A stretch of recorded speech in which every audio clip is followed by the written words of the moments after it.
10:07 a.m. The White House, Situation Room. The president's knuckles were pale on the polished table. Her coffee had gone cold.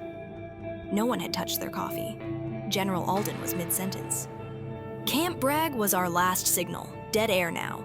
Nothing from Fort Liberty or Raleigh Command. They're offline. That's impossible, said Director Shaw from the NSA. Every system down at once? That's not jamming.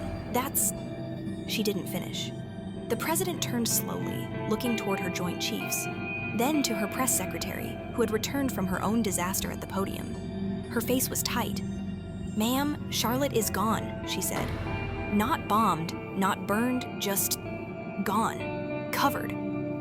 "Have we heard from Stanton?" "No. Governor, FEMA, State Guard, no one." "Jesus Christ." "No, ma'am, not even him." 10:09 a.m., underground communications room, Joint Ops subnet. The technician's voice cracked first. Ma'am, there's movement." "Where?" snapped General Alden. "Is it another drop into the Carolinas?" "No, ma'am, it's not dropping." "Then where the hell is it going?" A silent pause. "It's here." 10:10 a.m. Above the White House, South Lawn rooftop security cam. The craft appeared without sound. No descent, no propulsion signature, no warning. Just presence. A towering monolith, blacker than the sky behind it, hovering over the Potomac like a judgment passed down by a god who didn't believe in dialogue. One agent on rooftop detail vomited. Another dropped their rifle, not out of panic, but because the scope had gone dead in his hand. Inside the control bunker, monitors began blinking out in sequence. 1, 3, all. The lights in the Situation Room flickered, then died. 10:11 a.m. The White House. Situation Room, lights out. No sirens, no alarms, just a hum, deep and low, like the sound of pressure in your skull when the cabin loses oxygen. The red emergency backups failed. The nuclear football's touchscreen went black. One of the generals reached for his encrypted radio. Nothing, not static. Dead silence, a full blackout. No communication, no broadcast, no offense. The capital of the free world, disarmed without a shot fired.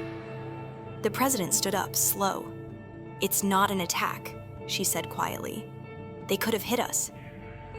They didn't.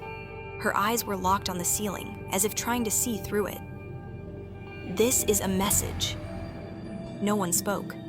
In the darkness, someone whispered, "Then what's the message?"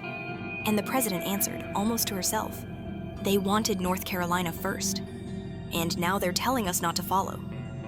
10:13 a.m., CNN mobile feed, White House press room, last transmission. The correspondent's phone had barely 9% battery left.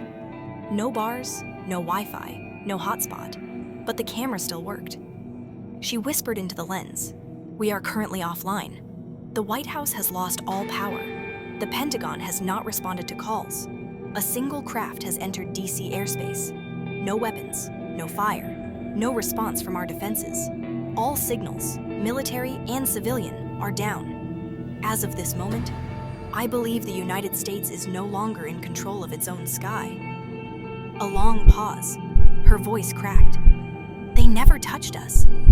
But I don't think they needed to." Then the feed died.